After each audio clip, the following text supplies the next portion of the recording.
Hi everyone, I'm Maddie. And I'm Amber. And we're Witches Talking Tarot. And today we're going to be discussing our own spiritual journeys and the goals we have as the season changes, I guess. This is really a good time of year to do it because seasons are changing into spring, new beginnings, rebirth even, with Ostara coming up. I don't think March. Yeah, the end of March, but we're getting there. If they're listening to this episode, I think it's after. Oh, okay. Ostara, but we technically are before Ostara. Right. So I think Ostara is a great time to start setting goals and personal journeys because one, you're cleaning out all your old shit with spring cleaning, and two, it's all about rebirth. What is it? Yeah. It's an equinox, and it's equinoxes are very powerful in and of themselves. Oh, absolutely. As far as the day goes. So, and it's all about balance, right? Right. And so, what's a spiritual journey if not to kind of, I guess to each their own, but in my opinion, a spiritual journey is to gain more balance in one's life. Yes. Because, the more we can attain balance, the closer we become to the universe. Oh, absolutely. And just, so I guess that's what we're working on for this spring season. Yes. Hopefully it's done fucking snowing. That's what I have to say. Come on, can we get with this rebirth already? What? I'm gonna knock on some real wood for that one. Let's get over this rebirth because Amber and I have had how many fucking random ass winter storms? I think we're going on. We've had 3 so far. More than 3 because in February itself we had 3. Oh God, it's March. And in March we've had 1 so far. Right. But right? We're ready for spring. Yes. We're ready for rebirth. I know, because we got the little crocuses popping up in my yard, and they definitely make me think Ostara and spring has sprung. Exactly. So we got my little groundhog. Don't know if you guys watched the past episodes. I talked about my little groundhog, and he came out. And I'm so actually was it the day after he came out? I think so. We were talking because I had made the joke about Chunk, and then you said he really is a chunk, right? Yeah. And I sent you a picture. I was like, look who came out today. Yeah, and I would just shit my pants if that was the day he woke up. Fairly big. I don't know. He had a roly-poly butt. He's a big boy, but I wonder if that was the day he woke up. Yeah, you know what I mean. He's coming out. He's like, oh, jeez. Well, it was after February, whatever Groundhog Day is. Yeah, it was. It was right after Groundhog Day. So, anyway, along with the little critters awakening, I guess we're going through our own little awakenings. Awakenings. Such a sad movie. Robert De Niro. Sorry for anybody that was we said Awakenings and then didn't mention that movie. I just wanted to cover that. Right. It's about a guy who's in a coma for a really long time and then he comes out of it. It's Robert De Niro's the guy, and I'm pretty sure Robin Williams is his doctor. It's from late 70s, early 80s. It's a really interesting movie. Huh. If you've ever seen the trope of the guy that just throws his hand up and catches the ball, that is from Awakenings, and Robin Williams is doing this whole study on people that have come out of comas with special abilities. It's actually really cool. Oh, wow. But I don't remember the end. I feel like the end might be sad. Oh, fucking because it's a bunch of people so think about it. If you're in a coma for X amount of years and then you come out of it and maybe your wife has left you because she thought you were a vegetable forever, or your wife is dead. That's why I'm not. I can't commit to it's not sad, but I do remember it's there's very cool stuff about it. I've had a horrible dream like that. Yeah, where I've woken up and everybody's dead, and it's 20,000, and I'm I forgot to tell you. I've been having a recurring bad dream about overbooking myself for when we're supposed to record. Oh my gosh, really? That's anxiety right there. I told you this morning I had laid back down because my trip's canceled, so I was I'm just gonna lay down for a minute after my shower, and I ended up falling asleep. And in my dream, Corey and I were going to a movie that I had agreed to go to, but I had meant to tell him I couldn't go to because we were recording for the podcast. But somehow I forgot to tell him when I remembered, whatever. So then I'm in the car on the way to the movie, and I'm driving, and I slam on the brakes and I go, we can't go to the movie. I'm supposed to be recording right now. And all morning I was afraid I was going to be late to getting you because like that dream happened this morning, like between like 8 a.m. and 9 a.m. when I was. It was like, that new Nicolas Cage movie. I want to. Did you didn't know that? Oh my God! Maybe. Please enlighten me. Okay, I have to see it. First of all, for those of you who don't know, I am unashamedly in love with Nicolas Cage. Fuck off if you laugh, because everybody always laughs at me. I God know, damn and I don't understand attractive. it because I do think he's attractive. He's not one of my like top guys. But he's definitely attractive. It's almost like a parody. But I feel the same way about John Travolta. Right, my sister has a thing for John Travolta, so we used to watch Face Off, and I'd be like, my fucking guy's better. And she'd be like, no, my guy's better. And I'm like, your guy's a bad guy. But no, your guy's the bad guy. I love Face Off. They could never remake that movie. Never. Oh. Well, like, there's... It's basically like a parody movie of Nicolas Cage making fun of himself because, you know, he's kind of become a little bit of a joke, unfortunately, because I do love him.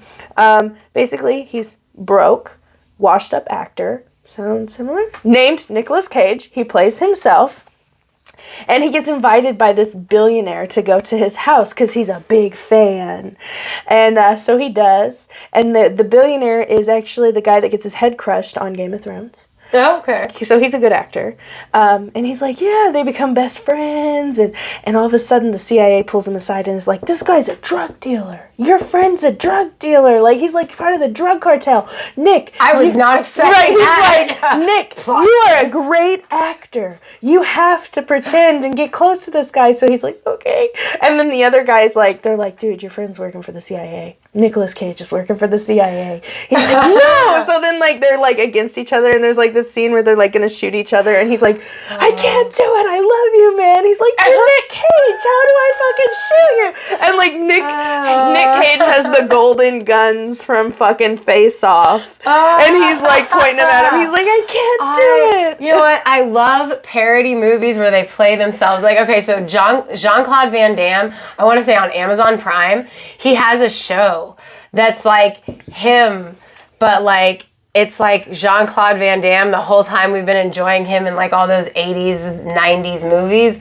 He's really been like a special agent working for the blah, blah, blah. And he's still doing that to this day, you know, or whatever. And it's a funny ass fucking show. And I can't remember it, but I'm sure if you Google Jean-Claude Van Damme's TV show, you'll find it very easily.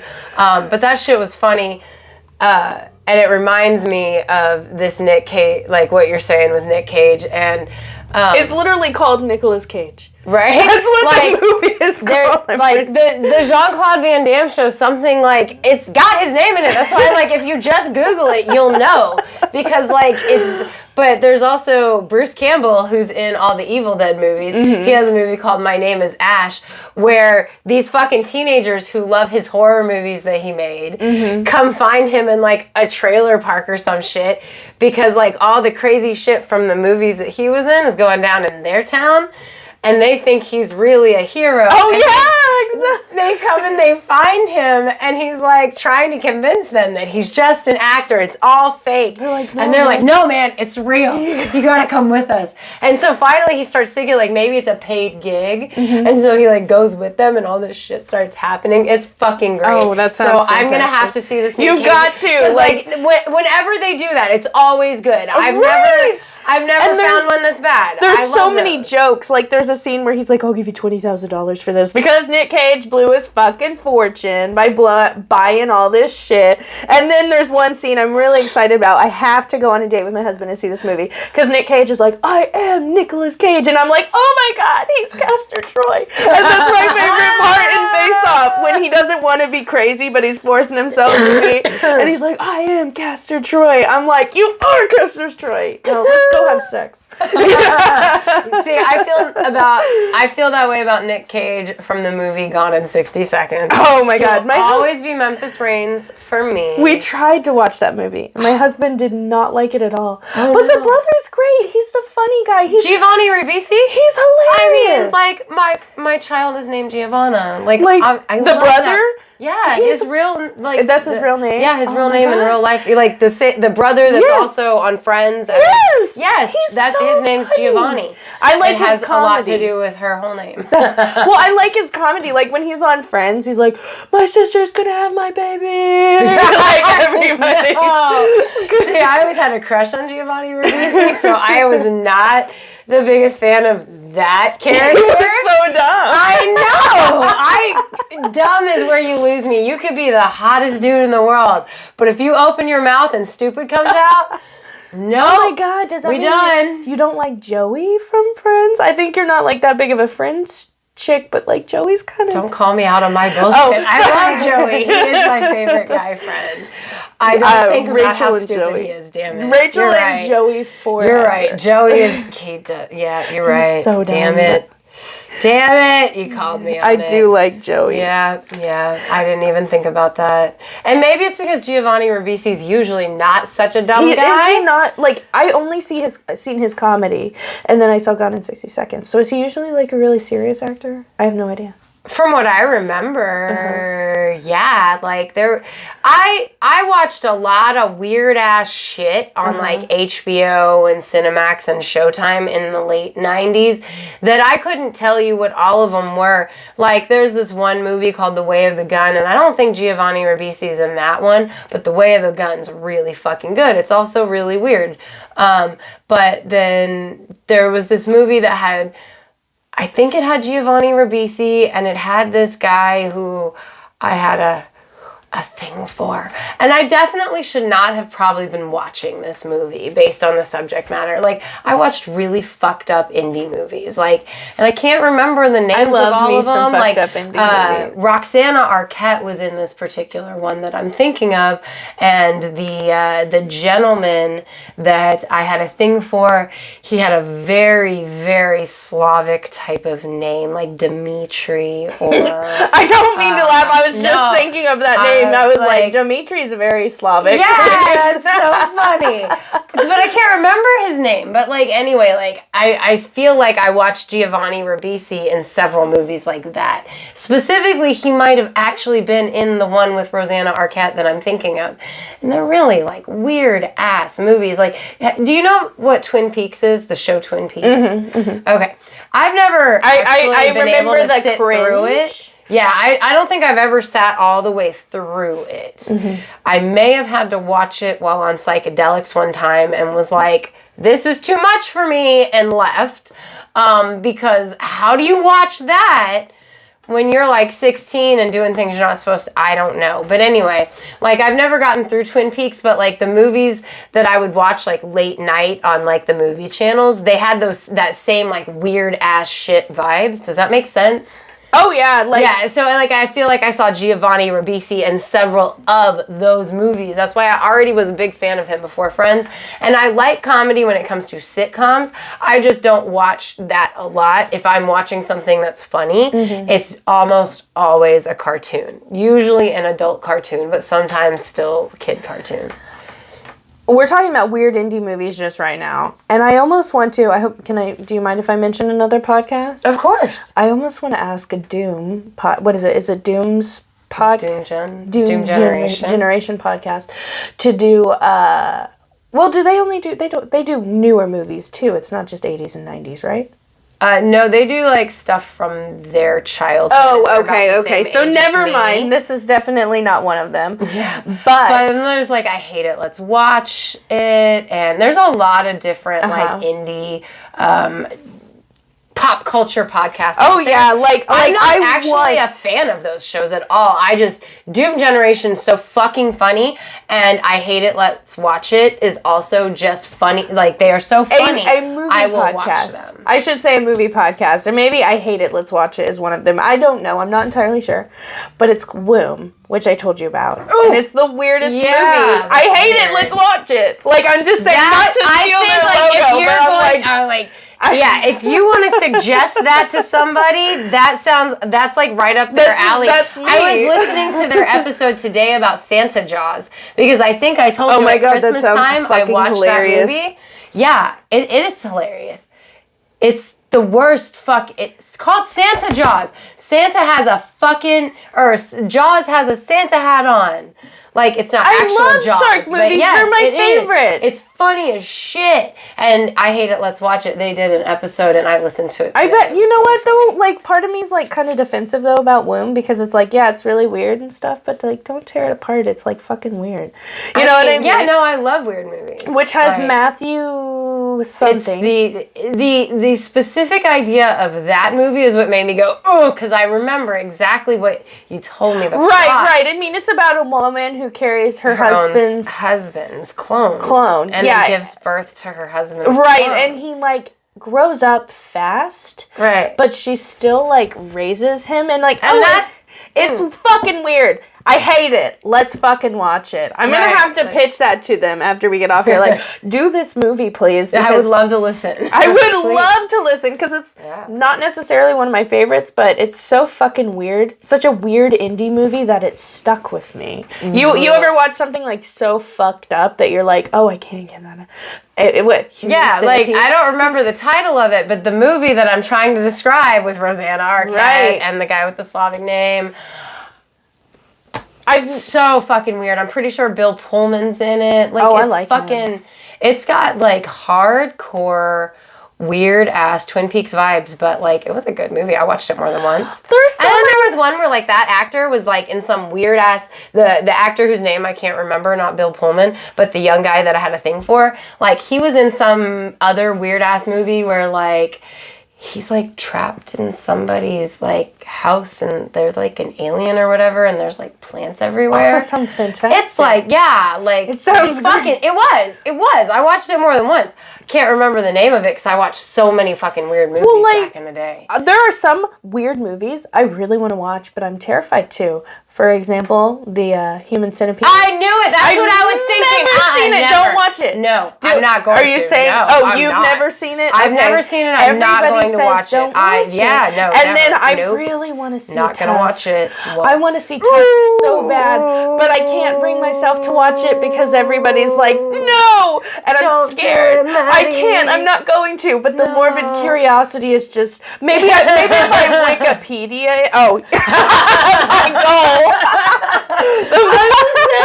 Don't do it. Maybe if I Wikipedia it and then read it. Yeah, maybe satisfy your curiosity. Right, because, like, does he die in the end?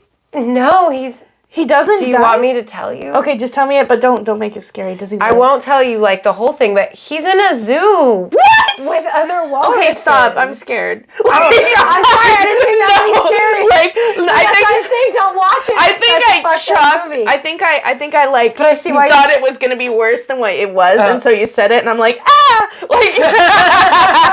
I don't know. It was pretty fucked up. Like, no, it bothered me. Okay, stop. Like, the whole thing. Like, it's not a good movie. Okay, let's just change the subject. Like, yes, I'm about to have an anxiety attack. I won't watch, like, Human Centipede. I try to... Nope. I'm with you. My curiosity is morbid. But it's like, I don't want it to hurt me. Look, I saw the South Park episode that made fun of the Human Centipede, and that's all I need to see. If you've seen that episode... They made 3 more movies. I just don't understand, like, why anybody would want to do that. Okay, so, like, think back to, like, is Rome it Japanese and Gladiators. Or is it American? I have no idea. I thought it was an Asian movie. I maybe won't watch it. I think I accidentally put the first one on Hulu or something once and was like, oh no, turn that shit off. Never went back. Why do people make movies think about it. Like, fuck? People... there is something in human nature somewhere, valid or invalid. I don't know. I'm not a psychologist. I'm just telling you my opinion based on what I do know. Right. So, like, think about gladiator times. Like, people would cheer on other human beings having to try and fight, like, starved lions and shit. I promise this has a point. We'll be getting to it, I promise. Because we've been going on 20 minutes, but I promise it has a point. Sorry, we put pop culture at the beginning. We did, right? But that's okay. People like our pop culture, I hope. But, like, you are so right. Like, we are literally surrounded with negative influence, images, all the time. I'm really bad about clickbait. We were just talking about like, oh my god, this woman did what to her husband? Yeah. Click. What the fuck did she do?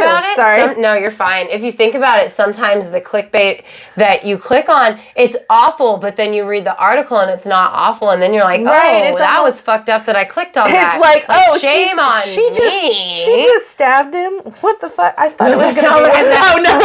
I thought it was going to be worse. Yeah, right. Well, it's always, I thought it was going to be worse, but usually it's like, it'll be like, oh, this parent, blah, blah, blah, blah, blah. And it's like, oh, what'd they do to their kid? That piece of shit. And then they're like, they rolled them. And exactly. You're like, oh.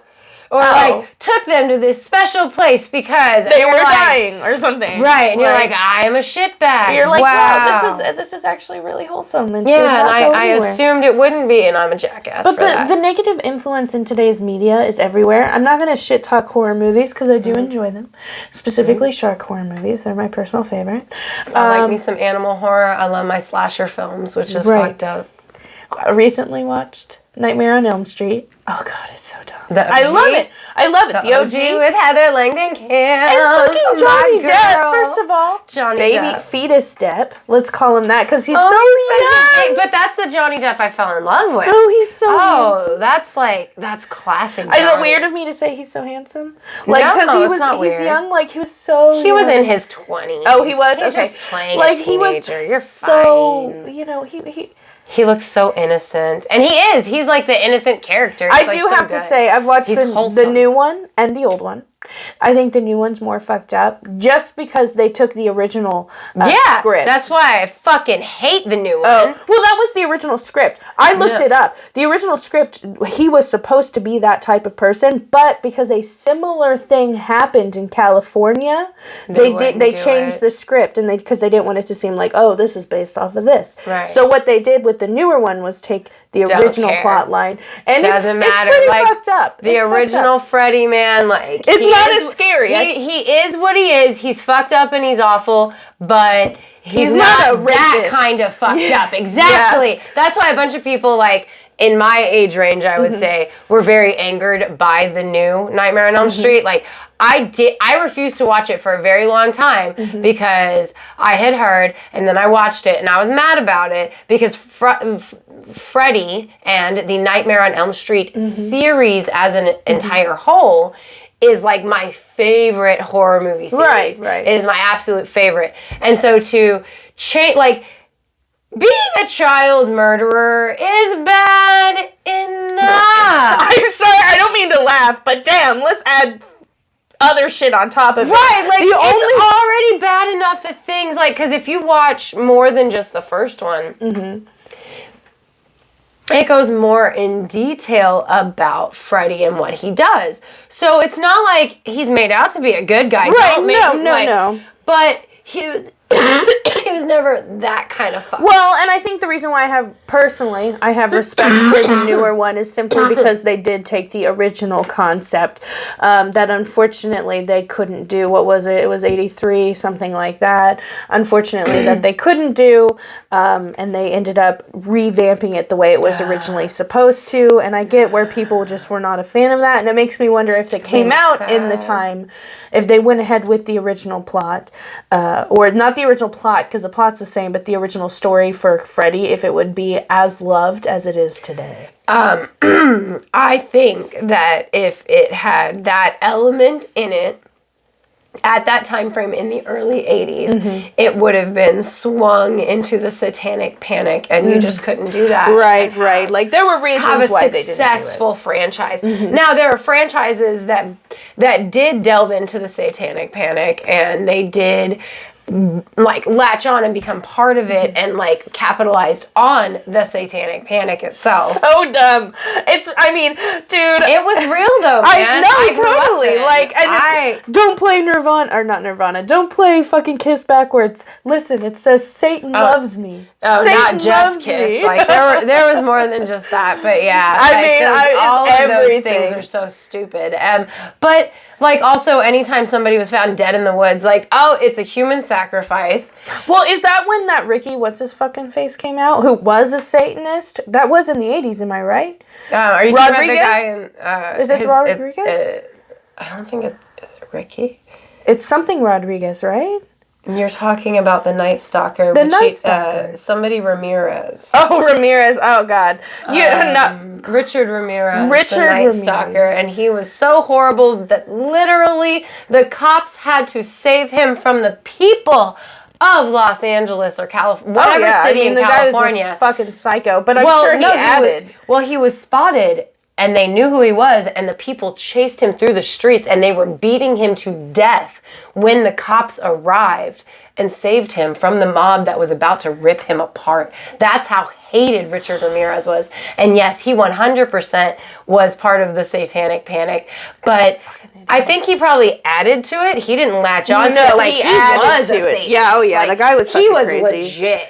Anyway, that is way off topic, sort of, but not really. See how it ties in later. Okay, so I guess we should actually introduce the episode now, and explain like what we're gonna do today, guys. So we're talking. Hello. Yeah, hello. We're talking about our spiritual journeys, and we have our own goals. Yes, and I'm curious on you guys' goals as well. And so when we talk about a spiritual journey, we real quick. I think we wanted to cover what spiritual living means to us, because you can put two words out there and it can mean one thing to you and one thing to me. Absolutely. And to the listener, you have your own view on what a spiritual journey is. Well, that's because they're so unique to your person. Yeah. And I'm totally interested to know what you would define a spiritual journey or spiritual living as, because that's just as much of the conversation as the goals piece, right? Because we want to include you along with us. Right. Yeah, you guys should join on this journey with us, because then you can, what is it called? Somebody that you're partnering with and they help keep an accountability buddy. An accountability buddy. Is there a shorter way? Do they, accountability buddy? I think they say accountability buddy. You be ours. I've heard that on a TV show. And we'll be yours. Yes. Right? We can do it all together. That'll be fun. So, would you like to what do you mean, spiritual living? Okay, so we'll start out. What does it mean to you, Amber?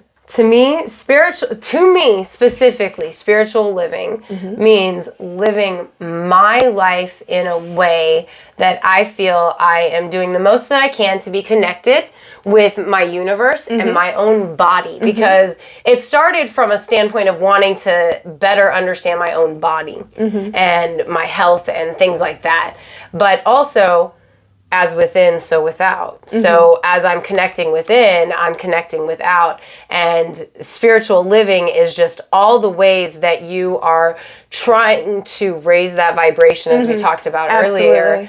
And, wherever you choose to start, everybody's journey is different. But for me, spiritual living is actively making choices that you feel are connected to your spirituality. Yes. For me, that's having a more natural life, because a huge part of my spiritual views, as we've talked before, are very earth-based and very nature-based, and very much around, I had an epiphany one day where I picked up an acorn and Spirit said to me, that's not for you. That's supposed to stay on the ground so it has a chance to be a tree, just like every other acorn you're not picking up.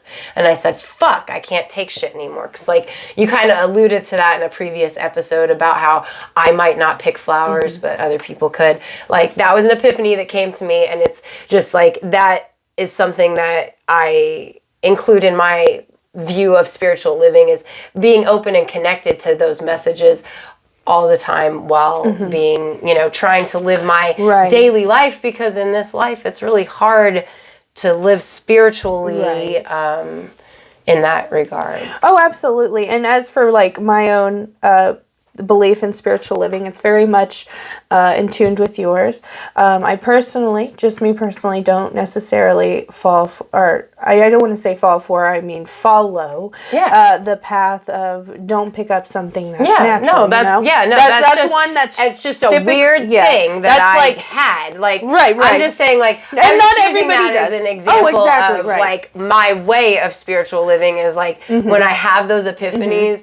Like, I can ignore it and go, I want to do this, or I can say, something gave me that message, so I should pay attention. Right. So I'm not saying anybody else should do that for a spiritual journey. No. I'm saying, like, that's just part of my spiritual living. So I pretty much agree with everything that you've said. Another like part of spiritual living for me is actively trying to keep raise your vibrations and keep them raised, because there's so much negative influence, which is where the 25-minute talk about all the scary movies and shit like that came about. But there's so much negative influence, and it's not just that. Me personally, I think technology just...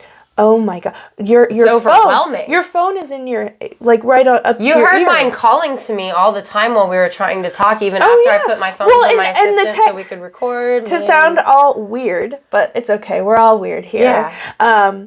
I really think the energy that the technology, like cell phones and cars, all of that shit that's just running and microwaves. No, seriously. No, for real. No, I used to drive with my cell phone in my lap, and then I realized, like, my yoni is soaking up all that energy all that time. Or it's soaking up your energy. Right, vice versa. Yeah, either way, that can't be good for me. I'm a battery, right? Right, and I was talking to my husband about this, because I'm like, I'm going to... I don't usually call it a yoni. Oh, you mean like your vagina? Yeah. Oh, I thought you were talking about like some chakra. I didn't know. I was like, my vagina. I've just seen that like as the verbiage, and I was like, that's a nice way of saying my vagina. Okay, well, now that I spell it in my head, YONIE, I'm like, that sounds like a dress? Or like I don't know. Like, I truly word with very vaginal connotations. Well, no, I truly thought, oh my God, is there a chakra? I don't know. Like, that went right over my fucking head. I meant my vajayjay. So the but like, chakra. I don't like having like the antenna for my phone pointing at that. Like, right. I'm soaking it up. Or and like you said, that technology. I was talking to my husband about this, and I really said, like, bro, you don't understand. First of all, starting Friday, I'm one of those bitches. I'm not going to lie. I'm like, Monday. You know what I mean? I'm not doing that. That's on my list. I'm not doing that starting today, because I have been good. I had sugar-free coffee, and I'm drinking this fucking soda, or this water with fruit in it, okay? I've been pretty fucking healthy today. Like, he's like, okay, Maddie, maybe not mention the microphone or the microwaves. They're going to expect you to put your tinfoil hat on anytime soon. That's what he told me. I keep mine in the closet with my witch's hat. Damn, fuck you. Fuck you, maybe our phones are fucking listening to us. Social media has us addicted to it. Right. Like, let's be clear. Well, it's all a thing, but that's for, like, in my crazy Patreon behind the scenes stuff. I don't think I'm putting it out there. In my opinion, it drains your energy. I mean, it's got to feed off something. Oh, absolutely. Well, I mean, beyond that, okay, so, like, literally, they've done studies, like, every time you get, like, a little notification on your phone, you get a serotonin fix. Eventually, you run out of serotonin. You know what happens? Depression. Depression happens when you naturally run out of serotonin. So it's literally not good for you. It is literally draining you, like you said. It is draining you, right? Literally, like scientifically proven. Now, I do want to be clear. I'm not saying anti-cell phone. This is being recorded on a cell phone. Yeah, well, not like everything in moderation. Exactly, and I'm gonna try and be as realistic with these fucking goals, because for me, I remember when I first started out, and it was not fucking easy. I mean, I'm not going to sit there and say, throw all your plastic shit away. Go put only your trash for the month in a fucking... God, you told me about that, and it's a goddamn goal that I think about nightly. Oh, really? Well, yes. A mason jar. A mason jar. It is an actual goal, but that's next episode. Oh, well, and you know what? Yeah. You can get there, but baby steps. Baby steps, I mean, it's going to take a long time. Most of my goals are most of my goals, especially like the physical ones, they're there once per week so that I can ease my way into it. Slowly ease your way. Right? Exactly. You don't want to jump too fast, because if you do, then you're like, you get tired of it. This is too hard. As opposed to when you slowly do it, you're slowly creating better habits. Right. Now, I will say, from things that I've learned in my previous employment with the mental stuff, I will be actively trying to work on that every single day from the standpoint of, I was taught, again, this is from a scientific study, when you repeatedly do something for 21 days or more, it just becomes a habit. Like, you don't have to remember it anymore. And that's how I got into my daily devotionals in the first place. So now it's like, I lost the habit of my daily devotionals. I have multiple altars. What if I can just hit one altar once a week, right? So that's 4 different times. Maybe that's one day of the week and I hit all 4 altars. Maybe that's 4 days of the week and I hit each altar on a different day.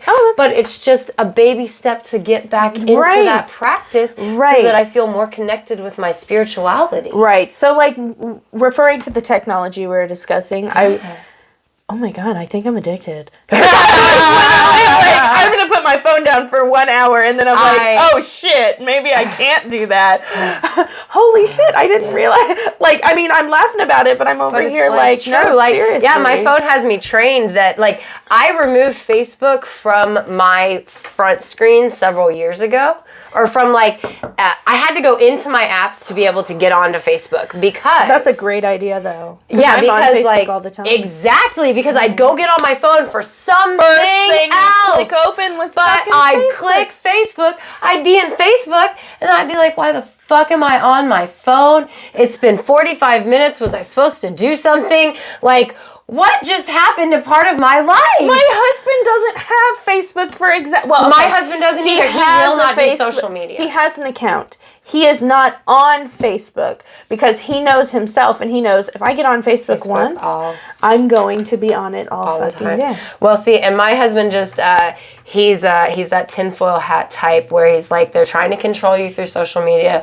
They're pitting people against each other through social media. It's been proven that they know that social media is bad for adolescent and teenage girls, and they still market it to them. Sorry, not sorry. My husband's not crazy. He's right about these things. That's why he's not on social media. But I can't pull away from it for a lot of community reasons, as I know you can't pull away from it for a lot of community reasons as well. Right. Well, and you've got to stay in touch with your Peace, Love, and Tea Leaves community. Exactly. I run an online business. Right. You know? Right. Yeah, exactly. Like, so it does have a lot of my time, but maybe if I could shorten it, maybe not an hour. Yeah. You know? I mean, I'm not saying anybody has to. I'm not saying anybody like needs to. No, I'm saying it's a that's goal. what I did for me, because I used to get on my phone and I would click Facebook, but I would mean to be doing something else, and it's like, how did I get here? And it's my Facebook had me trained. When I go check my phone, I check Facebook first. Well, and see, that's the thing, though. I think everybody listening and hearing my, like, they're like, no, bitch, you need to. And I think I'm over here like, bitch, you did not realize how, like... I'm over here like, thank God Zuckerberg's a reptilian and he can't do anything to us anyway. Right. Well, I'm just over here like, I think I'm fucking addicted, because just the thought of taking an hour off my phone and not having... You know what, I say that, though, but sometimes if I go on walks... I leave my phone in the car, so I'm able to. Right. It's just I don't want to. That active and then I say, right. Is that what an addict says? Right. I can when I want to. Maybe train yourself to be actively able to be away from your phone. Exactly. Right. Yeah, think about it. Just be like, no, I'm gonna. Right. And retrain your own brain. So instead of when you think about not being on your phone, it makes you want to be on your phone. It's I don't want to be on my phone for an hour. Let's go play outside, or let's... Now that it's warming up. Yeah, exactly. Hopefully. Or maybe if it's a rainy day, I'm going to go bake some cookies while I take my break, and do something, retrain your brain in that it's not a bad thing, right? Because I think some people I think some people do think of it as like a bad thing, like something that's being taken away from them, but it's not being taken away. It's you're retraining yourself. Right. Because you have been trained by this technology and you didn't even realize it. And it's just, and I think you're almost addicted to having your energy sucked. Yeah, and you don't realize it, and then it's like a threat. Because, like, I won't lie, in my spiritual living path, I've had a lot of friend relationships where when I talk about my version of spiritual living and the epiphanies that I've had and that are causing me to change what I want to do for life, I've had some friends that take it as a personal affront. And it's like, hey, my life and how I want to live my life doesn't mean that you're a wrong person. You don't have to think the same way as I do. I'm just telling you what's going on with me. It doesn't have to be a threat. Absolutely. It doesn't have to be just because I cannot smoke cigarettes anymore for my own health. It doesn't mean I judge you because you don't make that same choice.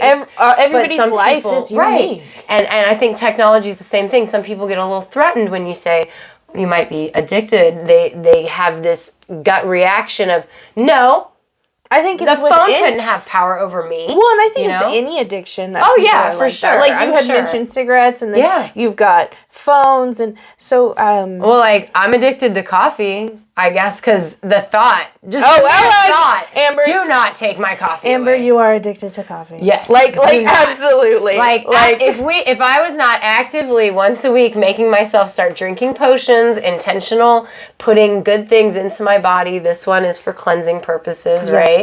We're it's doing fucking lemon working. I'll tell you that. And it tastes good. Yes, it is working, and it tastes so good and refreshing. It's like it does. It's very uplifting, but like. I'm intentionally once a week doing this, and baby step, once a week. But I had another place I was going with that, but then I started telling what was in this. Coffee is an addiction, and we all know if I wasn't actively making myself do this, I would have a mug of coffee with me because that is what I do every other part of the day. But if nothing else, on recording day. It's only coffee to start, and then the rest of the day will be intentional ingestion of healthful and spiritual imbibement for my own spiritual intoxication, but not physical intoxication. I'm calling it my potion. No, that's okay. No, that's a potion. I was like, what does that word mean? Imbibement? It means drinking. But I was like, I can't say ingest again. I just said ingest. So that's another word I can say. Imbibe. So for me, it's like trying to like take a step back away from technology. Granted, we live in 2022, and it's not entirely possible to completely cut out.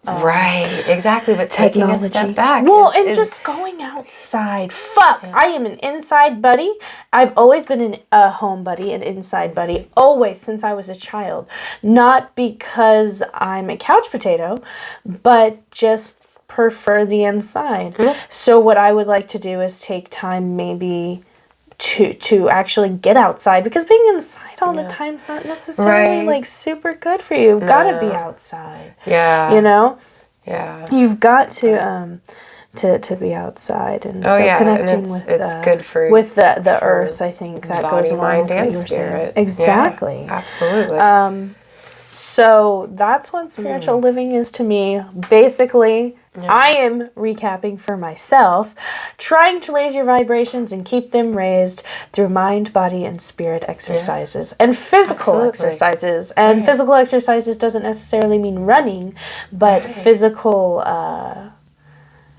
not necessarily activities. Well, I mean, by physically doing something and not just talking about it. Right, but not just that, but doing it mindfully, right? Mm-hmm. So like I talk about being in tune with my body. You know, Corey and I are going to start at least once a week because we've been talking about it for months and months. Mm-hmm. And now that you and I are doing these spiritual journey episodes, like it's pushed me to, you know, that's one of the goals is absolutely. We're not talking about it anymore. We're doing yoga once a week at least in the living room together. And like when I do physical activity, I really pay attention to how each and every muscle feels. Absolutely. And like get more in touch with that part of my body as I'm actively using it, because like I'm very in tune with my body as a whole at this point, but there are certain muscles we almost never use, and Unless we don't you realize do, and then you realize it, right? Exactly, until we do something. I will be getting back into yoga once I'm physically able. Yeah. For those of you who don't know, with my first son, I did yoga, prenatal yoga, every trimester. And I word it that way because I didn't do it every week. I at least did it every other week. Did. Every trimester. It was You did it fairly often. Oh my God, and your mom took lots of walks. Oh yeah. We went on walks. Lots of exercise during my first pregnancy. Unfortunately, due to a traumatic birth and a issue that I had with this pregnancy, it's more high risk, and I was advised by my doctor not to do prenatal yoga, which is very upsetting because I feel like it counts. It's so loosening, and also I'm like, I feel lazy. I want to get up. I want to do my yoga. I want to do this. And for those of you that don't know, I'm just going to say this right now. I'm a big bitch, okay? I'm a bigger girl. I'm a plus-sized woman. I would not say that I'm morbidly obese. Sure. Not that there's necessarily anything wrong with that.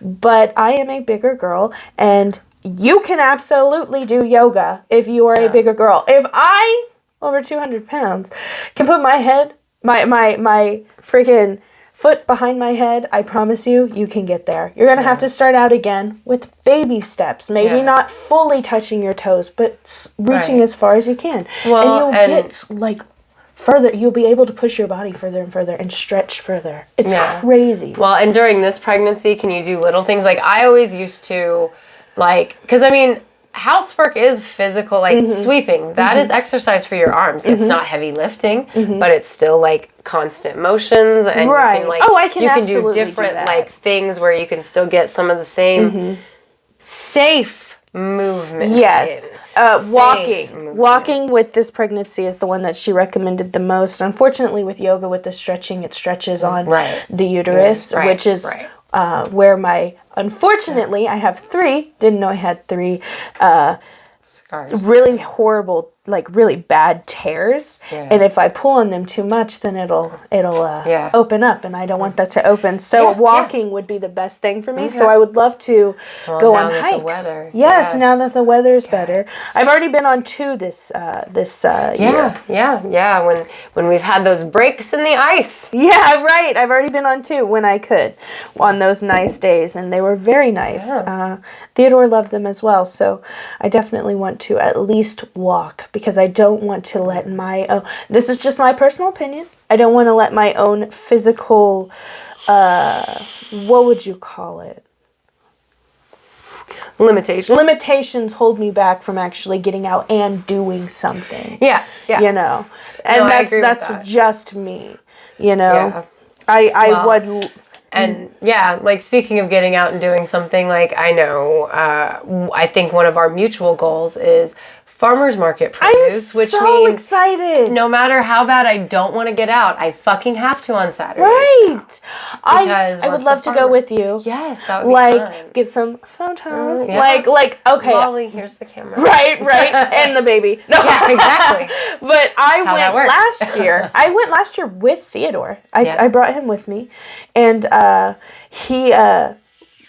Dude, they have more than just produce. Shit. We got this fucking amazing, they called it cinnamon roll bread. That shit wasn't bread. That was a big ass cinnamon roll. I mean, it was the best shit I ever had. Which farmer's market did you go to? This was the one in Carthage. Now, I did go to the one in, if I apologize. You're fine. I did go to the one in, Web City a couple times. That's where I got the carrots.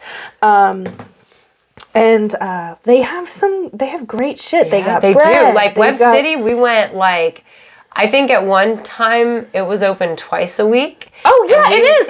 Okay. It's Saturday and Wednesdays. Or okay, Thursdays it is. And okay, Sundays. Yeah. Like we used to go both days of the week, because like that was all the produce we ate. That's what we did from last the farmers year. Market, and I felt so good. It was so good. And it good. never went bad because I made a point of using it. Oh, because yeah, I was absolutely. Like this fun, shit. Yeah. Right, right. And you're supporting small farmers when you're shopping at the farmers absolutely. market. They've got honey. They've got all sorts of things. Whatever you can afford. Right. And now we go to the Empire Market a lot now that we live in Joplin as opposed to the Web City Market. But I would be down to go back to the Web City Market because it's so much better. Like, no dogging on the Empire Market, but it's like, it's more artisans and less food. Like, there's one farmer with produce that's regularly there. There's the guy with the Irish bread that's regularly there. And that shit's fire. God damn, every time. There's the honey guy where Corey knows exactly where his bees get their nectar to make the honey. So he likes getting honey from there other than from the friends of ours that had been producing honey. Because he's like, I like knowing where my honey comes from. And I'm like, you're so fucking funny to me. Go get your tinfoil hat. Right? He's like, I know the exact patch of flowers. And I'm like, oh my God, okay, Hank Hill. I know this bee. Yeah. I got a personal relationship with that area. And I mean, he does. Like, right. And he has like a sad personal, like that was when the last time Ben came to visit his little brother before he passed away. He actually took him out there. And they sat and they talked for a while. And so I'm sure, like, he's got the sentimental value. He actually knows how well the flowers are. He knows that it's on it's on like Department of Conservation land or something like that. So it can't be sprayed with like what's the word? What do you put on plants? Pesticides. Yes. Yeah, so, like, he knows where it comes from. So I get that. And I do love that. It's just so funny to me because, like, usually he doesn't care about a whole lot of stuff. But he's like, I like knowing where my honey comes from. I love honey. Damn, I want some now. I know. I'm like, we probably have some inside. Like, we're pretty big honey fiends. We make electuaries like nobody's business. Well, yeah. Oh my God, those are my favorite. I love rose honey. Oh yeah, rose honey. Man, I guess I already have goals for next time when we add. I know, right? I forgot this one. So, for those that cannot go to the farmers market, whether because they financially can't necessarily afford it, or because you live in the city or an area where they're not common, or you don't know. I was gonna say, like, if you think that food is more expensive at the farmer's market versus Walmart, it's really not. Right. But I used to think it was more expensive, but my food money went so much further at the farmer's market. No, you're not. You're definitely not. Right. So I just want to, like, if you're not going because you think it's more expensive, and guess what? It's not. The farmer's market where we're from, I'm just going to point this out, takes food stamps now. They did back when I was. Oh, they did? Yeah. Well, I had no idea. So a lot of farmers markets also take food stamps. Yeah, they do. If you have but if that's not an option for you, maybe because of where you live. A lot of big cities don't have. Yeah. Just make a point of purchasing produce. Farmers. Yeah. Right? There's possibly local farmers. Like, we live in a rural enough area. We live in agriculture. Yeah. You can see fruit stands and vegetable stands all the time. However, I also travel a lot. And I know that fruit stands and vegetable stands will pop up on any even not major U.S. like roadway during harvest seasons. So if you live in a big city and you have an area outside of your city that's like less than 45 minutes out, like you can probably find produce that is being sold either on the roadside or where they have like markets, like not necessarily big farmers markets, but smaller markets. Well, and what I'm saying, I travel a lot, guys. So in a less pretentious sounding, because I realize to some people it can sound very pretentious. At least that's what my husband tells me. If you just make a point to purchase fucking produce and eat fucking vegetables. That's like a good point as well. You know what I mean? And purchasing fresh produce over canned is just better. Is a little bit better for you. Frozen I'm not dogging on frozen or canned. I'm just saying, like, from a health standpoint, like if you're wanting to make a small step toward health, you know, and you can't do, you know, and we're not talking potatoes. Farmers market. Perfect food. Right? I love them. But in all seriousness, if you want to go to Walmart, like let's say, and you don't have to buy organic either. No, you don't have to buy organic. You don't have to. And honestly, wash your shit. You're good. Like right, exactly. I mean, if you really want again, to, it's a baby step. This is a baby step, the start of a journey, and this is for people who just can't get to where Amber and I will be starting, which is at the farmer's market. I'm really excited. Don't feel excluded because you can't do these certain things. The Walmart has a produce section. It's alright. I mean, it's better than fucking King Cashier, I'll tell you that much. And also, like, maybe you're not interested in the same things we're interested in. Like, exactly. You can still join us on this journey while you're taking care of the goals that are most important to you. These are the goals that are most important to us from a mind, body, spirit standpoint. Because in our next episode, we'll get into different areas. Well, and another thing, I think it was for me and you as well, which is herbal teas or fruit or herbal waters at least once a week. Now, herbal teas, you can find loose leaf herbs. I'm pretty sure, I mean, I anywhere. I want to say everywhere. I don't want to sound like an asshole, but I'm like... No, you really can. You can. Like, and if you don't want to do that, well, then there's prepackaged tea. Okay, you want some chamomile, you need to calm down, you don't want to take a melatonin, so have some chamomile. They have chamomile lavender tea. They do have prepackaged teas. Personally, because I'm an herb witch and I have my own herb cabinet, I do make my own loose leaf herbal teas. Not right now, because I'm pregnant, unfortunately, and I don't want to play with that. Of course. But... I just don't want you to, I apologize. I just don't want you to feel like you have to just be the witchiest and the most... Right. Again, my husband uses the word pretentious. I don't necessarily agree with him, but that's his word. Baby steps. Right. Baby steps. So what works for you? Yes, exactly. And this is no judgment when I make this statement, but if you are currently... because of the way that your life is, because of timing and whatever. Right. If you're currently eating fast food 7 times a week, maybe just and you're wanting to improve your diet, just maybe on your, whatever your days off are, take that time to decide what you want to cook for yourself. Because then you're connecting with yourself. Yeah. You're connecting with yourself. You're doing something nice for yourself. You're cooking a meal that you'll enjoy.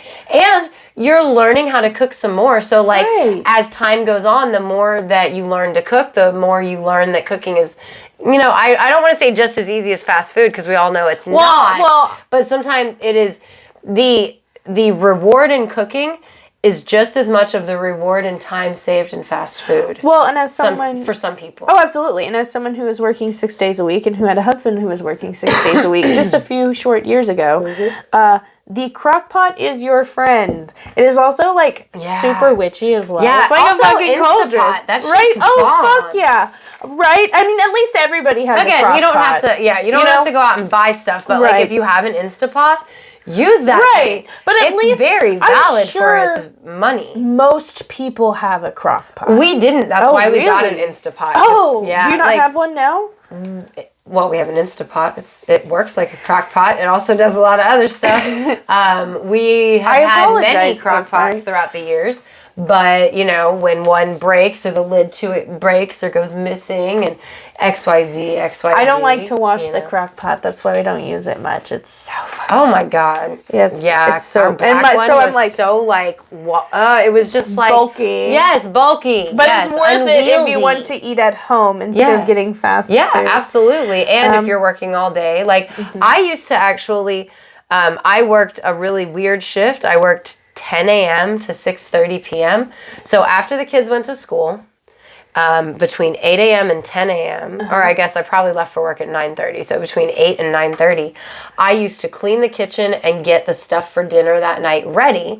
So then when I got home, I could cook dinner, and it would just take the cooking time. Oh, so that's nice. Yeah, if you have a busy life, there are ways, like you said, prep. You can use your time wisely to work towards your goals in baby step ways. Yeah, exactly. It wasn't hard for me to stop just fucking around on my phone during that hour hour and a half. At least twice a fucking week. And that's, I'm telling y'all, that's like a low ball. Like, I'm just saying, like, I feel like I saw a thing where it was like, here's how you can help yourself, like, you're, like, some shit, like we're talking about right now. And it was like, cook dinner at least twice a week. And I'm like, twice a week? Bitch, how do you have the money to go out like that like many times a week? Fair enough, right? Like, damn. And I guess some people justify it because, like, XYZ is so cheap, but a grocery store trip, because you don't want to go to the grocery store every fucking day. In bulk at the grocery store. Exactly. So, like, $160 in one pop is a lot harder for some people than $20 at a time. Right, exactly. And I get that. I really do. So if you just take your 2 days off where you can go to the store,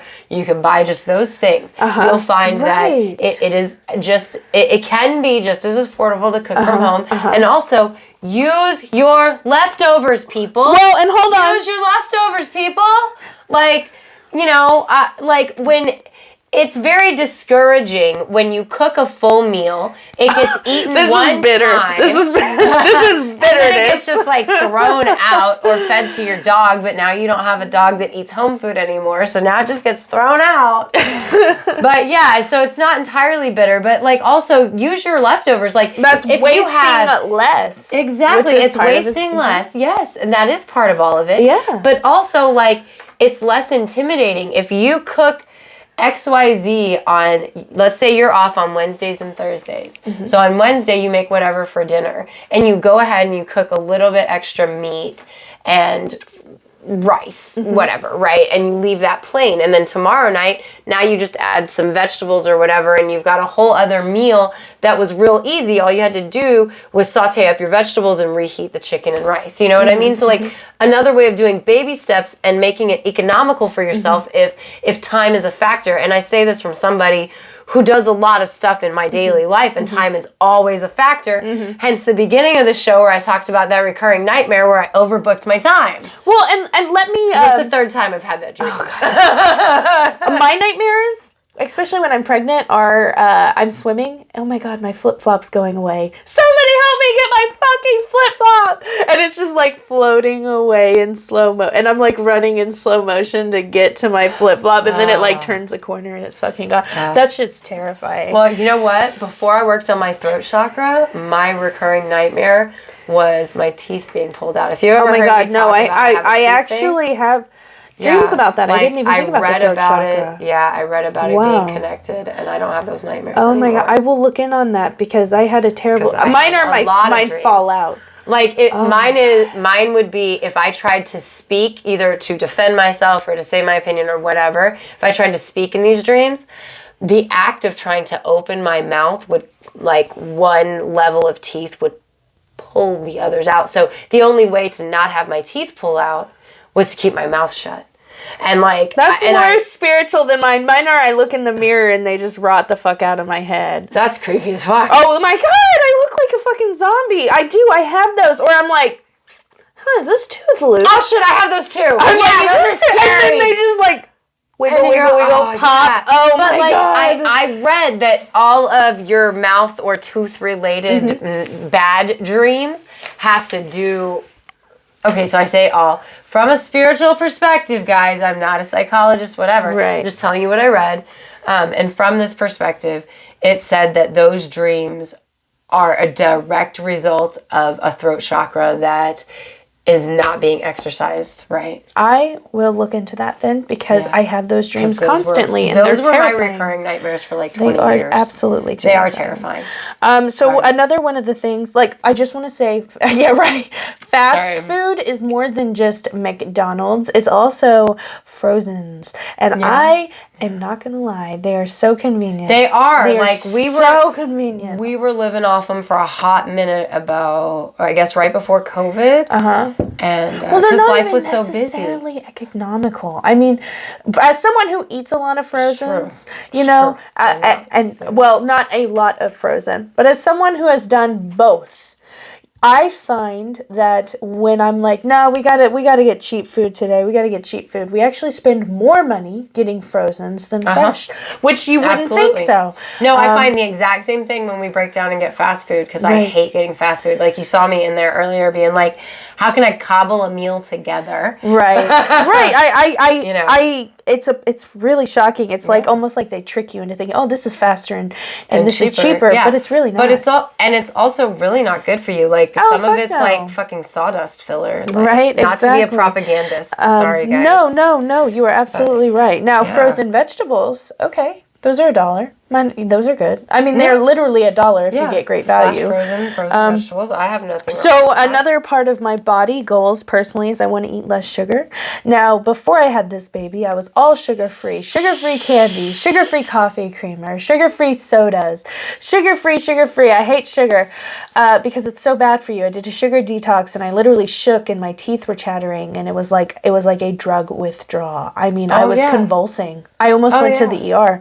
But it was just a sugar detox. Right. Unfortunately, with this child, I cannot stomach sugar-free anything. This baby's like, I need that real shit. Yeah, you know what I mean? Some of us, it might be like a mindset thing because you might have to change your mindset, but you were already kind of doing sugarless before, I know! Right? I miss my sugar-free lifestyle because when I eat sugar, personally, I feel so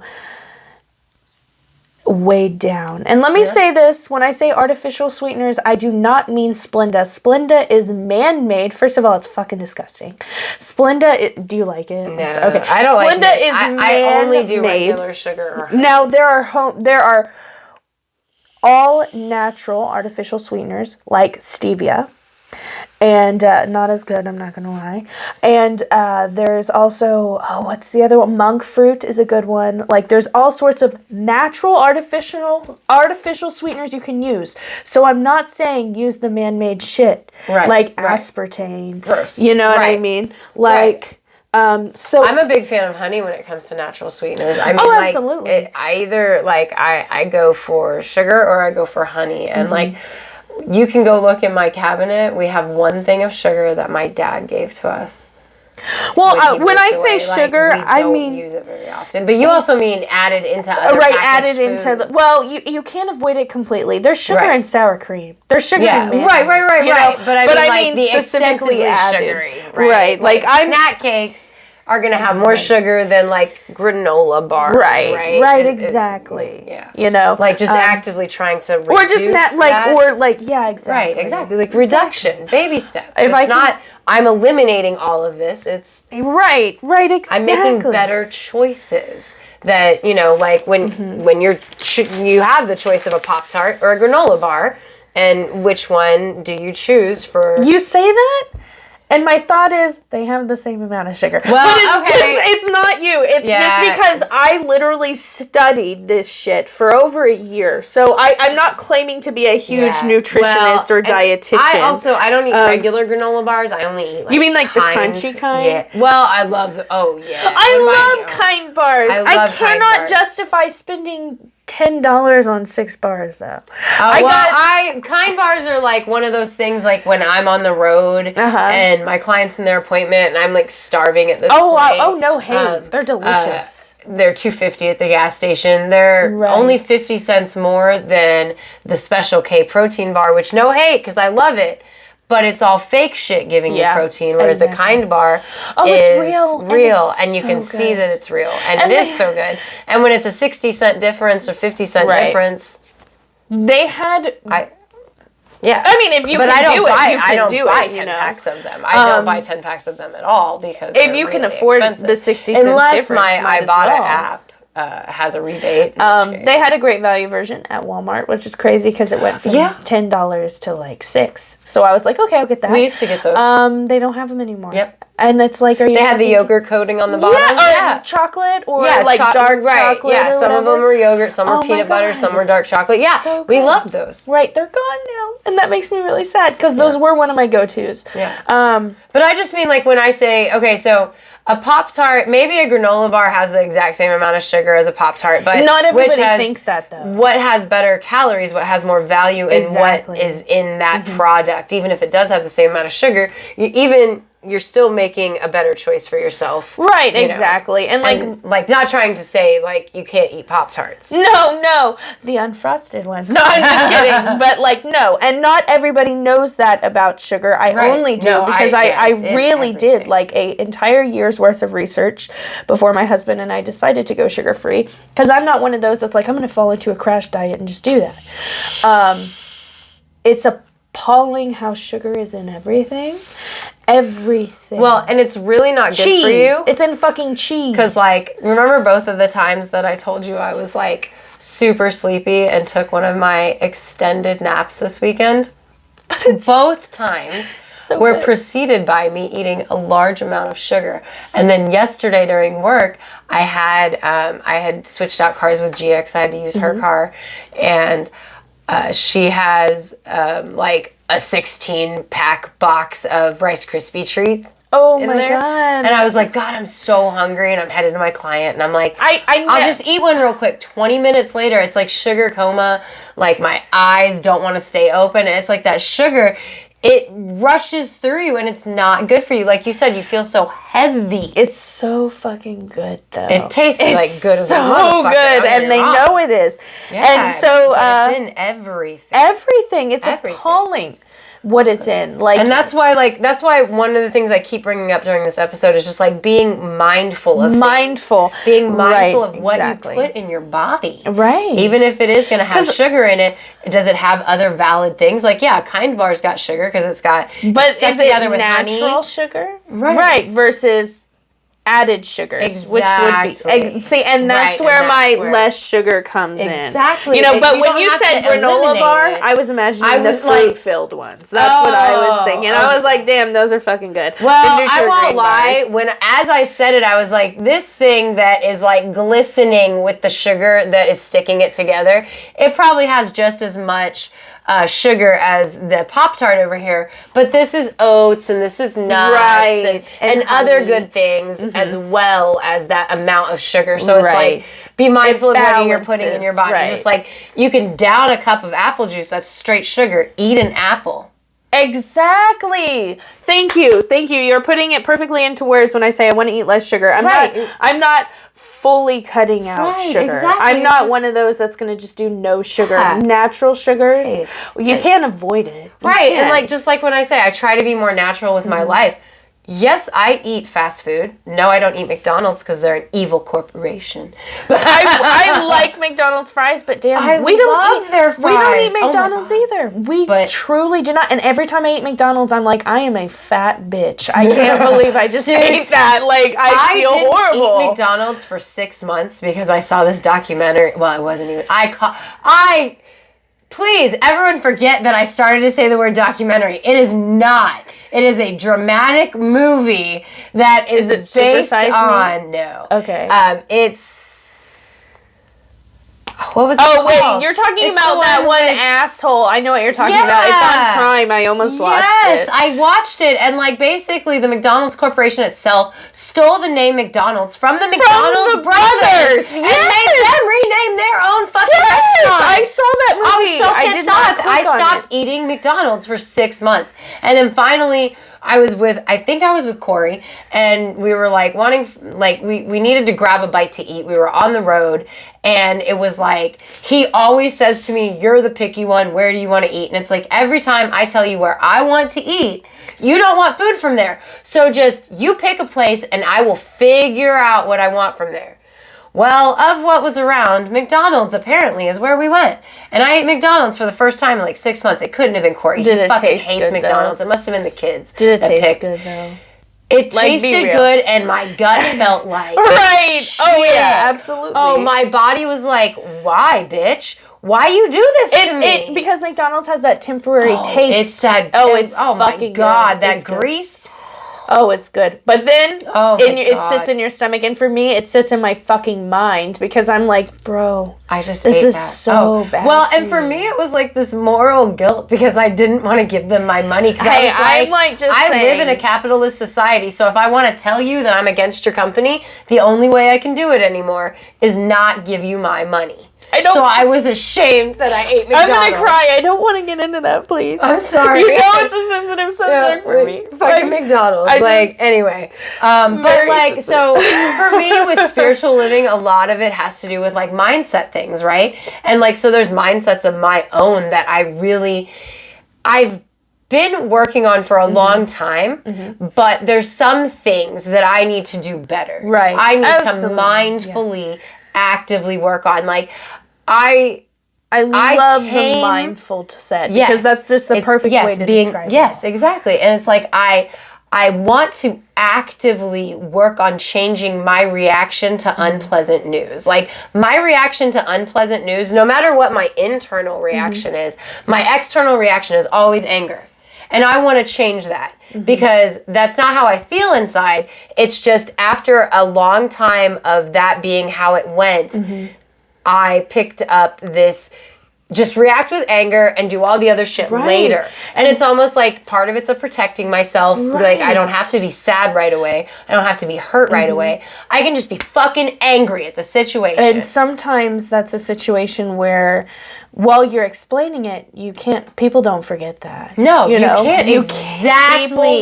They will not forget that was your fucking reaction. You were so angry about XYZ. And it's like, you later try to explain, well, yes, matter, I was angry because all these it does matter, but the effect in your life, the ripple, it's that rock that you cast, and the ripples, you can't exactly. That's a perfect way to put it. Right. And so, like, even though I developed it as like a defense mechanism, I need to let it go because you know what? I need to have more faith in myself as a person. I need to have more faith in myself as a magic practitioner.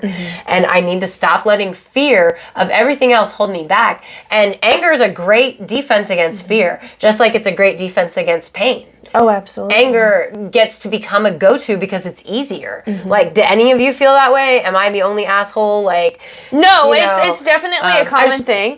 Personally, it's not like a thing. Like, I don't necessarily react with anger. Like I told Amber, my reaction is tears. I'm a fucking crybaby. That's my mom, and I'm not calling my mom a crybaby. Like that was just timing. I just meant she reacts with tears too. You know, she reacts with tears too. She can call herself a crybaby.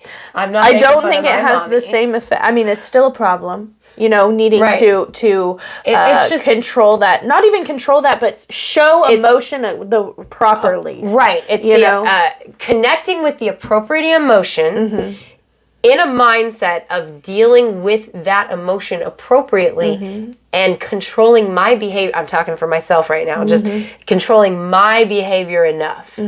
Because I've already been actively trying to take accountability for my own shitty behavior. I've been trying to exhibit less shitty behavior. But it was just recently that I realized I still react to everything with anger right away, and then I process the other emotions. And that in and of itself is shitty behavior because, like you said, the person on the other end of that doesn't understand every mechanism going on in me. They don't know that I'm protecting myself from pain by being angry. They just know that, God, Amber was, like, she was just mean about that. Right. And maybe there are even situations where, and I speak from experience as a person on the other side, maybe it's also a situation where it's like, I needed you and you yelled at me. You know what I mean? And that's, again, someone from the other side. And that's something that can create a sort of trauma in the sense that, like, and that affects people also growing up. Yeah. You know what I mean? Right. Like, you know, it's... Oh, yeah, absolutely. I mean, conversations with my children is what made me identify this in myself, that, like, that's still my go-to. Right. It was a defense mechanism at one point in life, but, it didn't serve them well at all. It didn't serve me well at all, and it's not going to serve me well at any time in the future, so it's probably something I need to get the fuck rid of, and I'm the only person who can do that. Right. Because, and like, you're actively and mindfully maybe we'll call this title mindfully something. Oh, yeah. You know what I mean? Mindfully changing your life or something like that. Like because you are thinking about, acknowledging it, thinking about it, and choosing to make the choice. Now, again, I don't want to keep pushing baby steps, but this is the beginning. And I guarantee you, you're not going to immediately be like, okay. Right. You know what I mean? It's but it has to be baby steps because when it's not baby steps, it becomes overwhelming. Even in maybe week 1, you feel good. Mm-hmm. Week 2, you're still going strong. But after a while, when you don't give yourself time to properly do things, when you just take it all on, right? I say this is a person who takes it all on. You get overwhelmed, and you're then fuck it. Nothing happens. Exactly.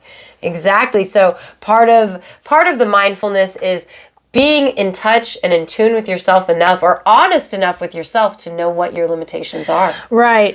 Or honest enough with yourself to understand your faults and where you need to work on. Because there are a lot of people, and I you know what, I can't even say no offense because some people need to hear this. I was going to say, maybe there are people who need to hear that right now. Maybe that's where they need to start. You have to take accountability. You do.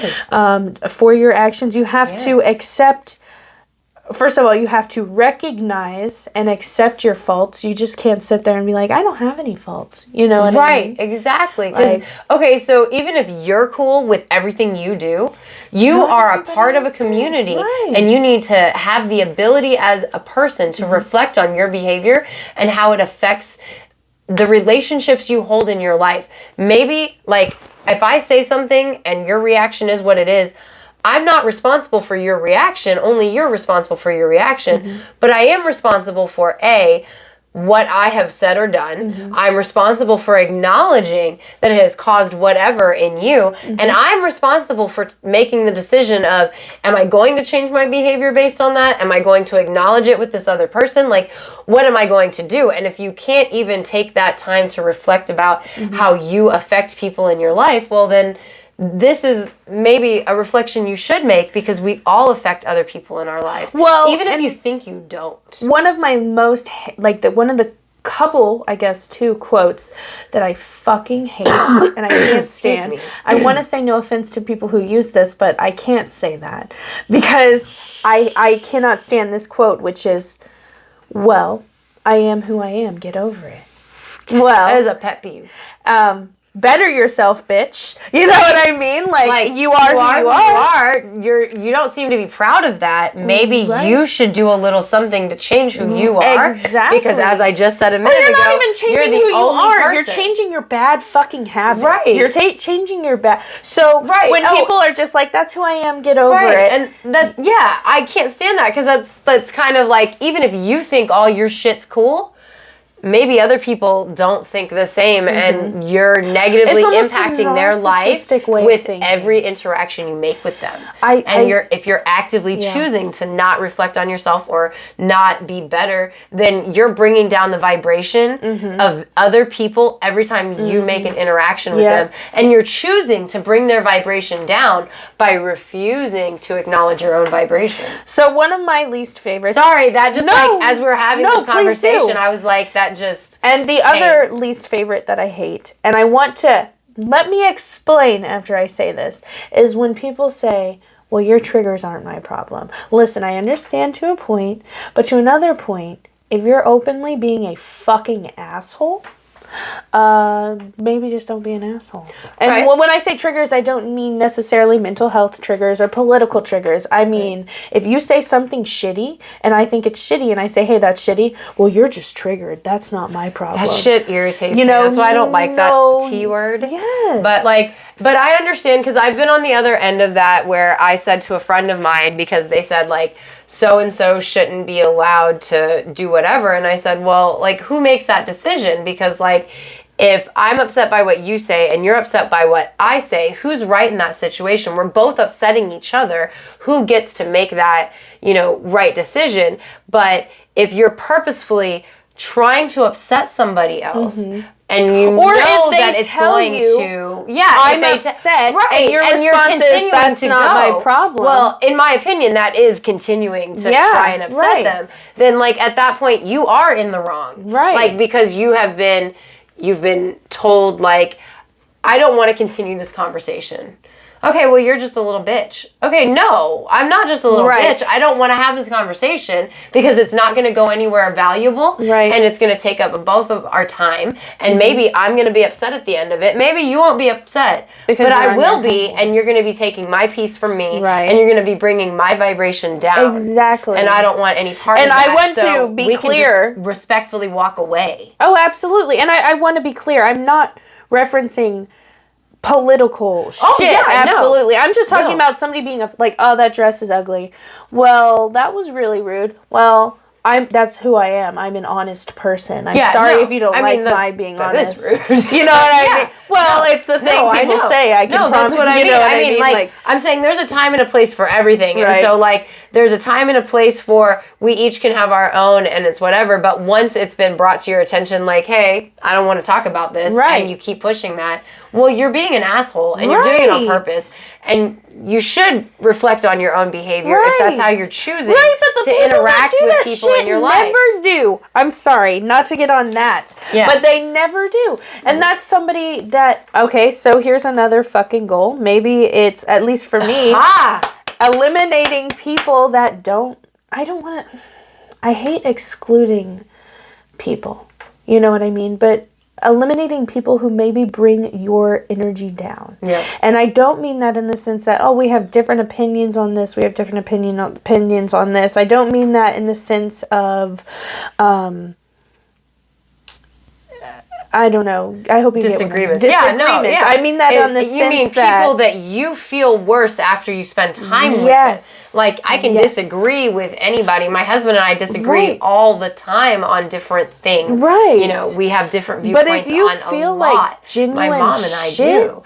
But I love those people, and when I'm around them, I glow. But if you're around somebody and you feel the need to constantly be guarded around this person, you feel like maybe they have ulterior motives. Tiptoeing. Yeah, they are bringing your vibration down. And it's not just because you don't have the same viewpoints. It's because they trigger you. Right. You know what I mean? I'm sorry, but I totally believe in energy vampires, and you can feel different when you've been around them. Absolutely. You feel different when they reach out to you, even through social media sometimes. You're like, let's stay over here. So maybe you keep your energy, I keep mine. I'm trying to think, how would I put this into words then? Be mindful of who you associate with and how they make you feel then. You know? Because that's definitely going to be a goal for me. But reality is I'm not around many people. So I'm a stay-at-home mom. I'm around my son, and I unfortunately can't just throw him out the window. Right. Sometimes he makes me cry. Yeah. But don't all toddlers? Oh my God. Oh God, yes. They're mean. Yes. They say, like speaking of, let's get rid of these negative people, and then there's a toddler like, Mom, you're kind of fat. Like, God, the toddlers are so mean. Or I wish they stopped being mean when they were just toddlers. Right. Oh, wow. We've already gone over an hour. Oh, wow. Wow. That's the longest episode Anyway, well, I hope that this all makes sense. Yeah. I'm really excited for the next episode as well. But, so this is the step in our spiritual journey. I hope we covered everything. I mean, I think so. I'm like, it's so funny because I actually had spiritual journey pop culture that I thought we could talk about, because I'm pretty sure the Sisterhood of the Traveling Pants is like a spiritual journey kind of. You know what? I never watched it. Oh, I just assumed. I never did either. I never read the books either. Yaya Sisterhood, that's all about a spiritual journey, like this grown woman I got learning about what her mom went through and why her mom was the way she was, raising her, and being like, oh my gosh, I remember my childhood as really fucked up, but finding out what my mom's life was like through the eyes of her friends that lived it. Wow. It's like Yaya Sisterhood is a beautiful movie, and so is How to Make an American Quilt. Well, you know what? It's all about a journey of finding yourself and growth, personal growth, and your viewpoints on love changing. So what one do you... I'll go on the more comedy side and say Grace and Frankie on Netflix. Don't know if you ever watched that, but I've only they're 70, almost to 80 years old, and their husbands come out as gay. Together! They've all been a foursome couple. So they're literally going on this older end of life, I hate to say that, but damn. You know what I mean? Spiritual journey. And it's added by the fact that Frankie is herself super spiritual, like, whoa, you know what I mean? Love it. Yeah, like, Frankie is goals. Okay, I probably shouldn't say that because she's so is she the dark-haired one or the the dark-haired one? Okay, yes, and that's Lily Tomlin, and I love her. She's fucking hilarious. She's like, over there like, oh my god, like I grew up watching her like in Twins with Bette Midler. She's not fucking Twins. Miss fucking Frizzle on the Magic School Bus. She's Miss Frizzle, yeah. She's also in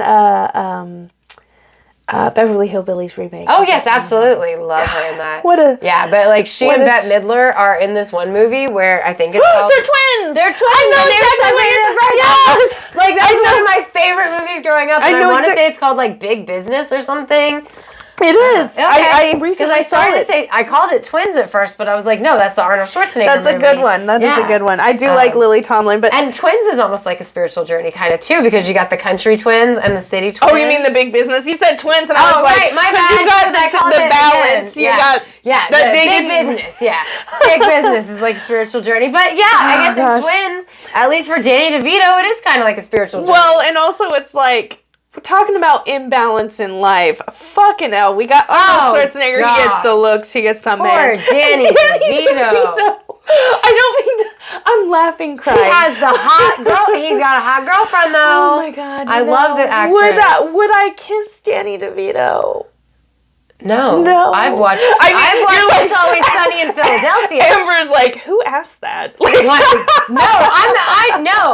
I get you. No. I want to say Rhea Perlman would kiss Danny DeVito. I want to say yes, but I don't think I could.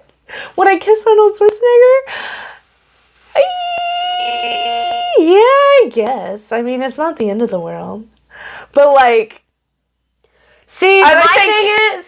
Kissing means I got them this Well, no, I was going to say, would face. I fuck Danny DeVito? No. I think it would be an awkward height difference. Like, I Rhea don't like Perlman is going to come after you. She's like, I never had competition before. I know, and I'm over here like, I feel rude saying no, so should I say yes? And I'm like, that's how they get you, Maddie. Oh my god. Oh my god. Oh, full circle of sex trafficking. Right? Well, no, that's how them weird ass guys get you, because you don't want to say no. That's probably how he got Rhea Perlman. I still think she could have done better. I like her. I do. She's still his wife from Matilda, right? You know what? First of all, from Cheers. Danny DeVito is a fucking talented motherfucker. Oh yeah. Would I have sex with him? No. Probably not. I've seen It's Always Sunny in Philadelphia, so even if I would prior, but no, because I saw him as Penguin in the Batman, and that's gross. Like if I see him, I think of Penguin first. Like, let's be clear.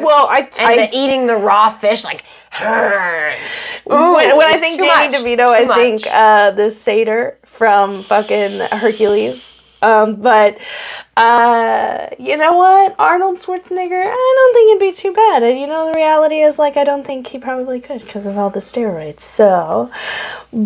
Yeah, but you say kiss again, and I think we've had this conversation about, like, the really super close, and that's what I think of when I look at a man's weird face. His nose is very broad, so I feel like, well, I mean, up close, it would be very broad. It's, like, right here, and I just don't know that I could.